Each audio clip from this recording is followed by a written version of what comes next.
Halo semua, perkenalkan, saya Hilwa Aulia, mahasiswi Universitas Nasional, Prodi Ilmu Komunikasi. Di kesempatan kali ini, saya akan menjelaskan lebih dalam lagi tentang IMC, advertising, dan juga PR. Tidak usah lama-lama lagi, yuk simak selengkapnya. Yang pertama, di sini saya akan membahas tentang Integrated Marketing Communication. Bagi yang belum tahu apa itu IMC, IMC dikenal sebagai komunikasi pemasaran terpadu. IMC adalah pendekatan untuk memastikan komunikasi brand yang selaras untuk konsumen di seluruh marketing channel kita. Apa sih manfaat dari IMC?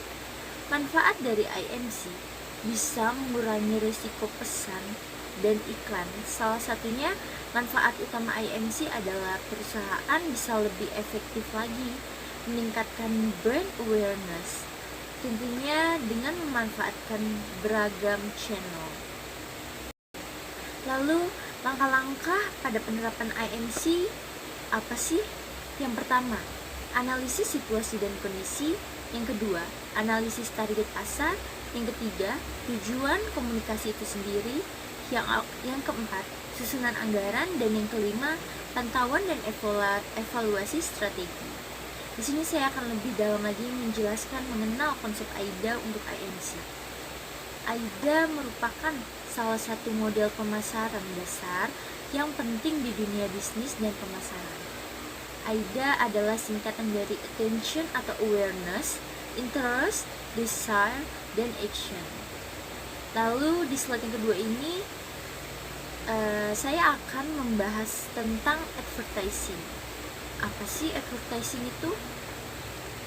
Advertising merupakan suatu penyajian materi atau pesan secara persuasif kepada masyarakat melalui media massa yang bertujuan untuk mempromosikan produk ataupun jasa yang dijual oleh perusahaan. Lalu, apa sih tujuan dari advertising? Yang pertama, untuk menyadarkan para konsumen sekaligus memberikan informasi mengenai suatu produk atau jasa perusahaan. Yang kedua, menimbulkan rasa suka pada diri konsumen terhadap produk ataupun jasa yang dihasilkan oleh perusahaan. Yang ketiga, untuk meyakinkan kebenaran tentang apa yang ditunjukkan dalam iklan, sekaligus menggerakkan konsumen untuk berusaha memiliki dan menggunakan produk atau jasa yang kita jual pada perusahaan. Lalu, apa sih manfaat dari advertising ini?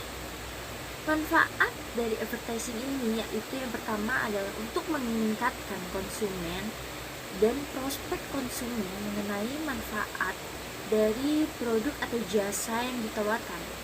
Yang kedua, membangun dan mempertahankan identitas perusahaan. Yang ketiga, meningkatkan reputasi perusahaan. Dan yang keempat, mendorong konsumen untuk membeli lebih banyak lagi. Lalu, apa sih fungsi dari advertising itu sendiri? Fungsi advertising itu sendiri yang pertama adalah sumbernya informasi. Yang kedua, kegiatan ekonomi. Yang ketiga, pembagi beban biaya. Yang keempat, sumber daya media dan sarana kontrol. Lalu di slide ketiga ini saya akan membahas tentang public relation.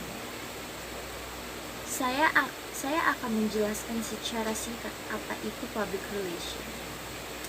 Public relation merupakan suatu management of communication between an organization and its public.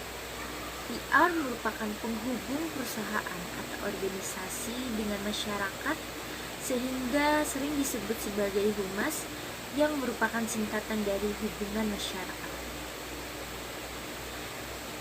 Apa sih tujuan PR? Tujuan PR itu sendiri yang pertama, membuat citra positif organisasi atau perusahaan di mata pihak eksternal ataupun masyarakat. Yang kedua, upaya efektif untuk membangun pengenalan brand dan brand awareness.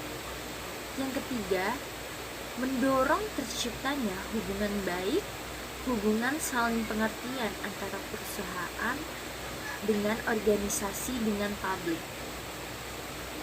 Lalu media PR yang dapat dimanfaatkan oleh perusahaan itu ada apa aja sih?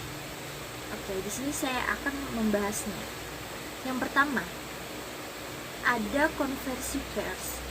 Yang kedua, media cetak seperti koran, majalah, dan lain-lain.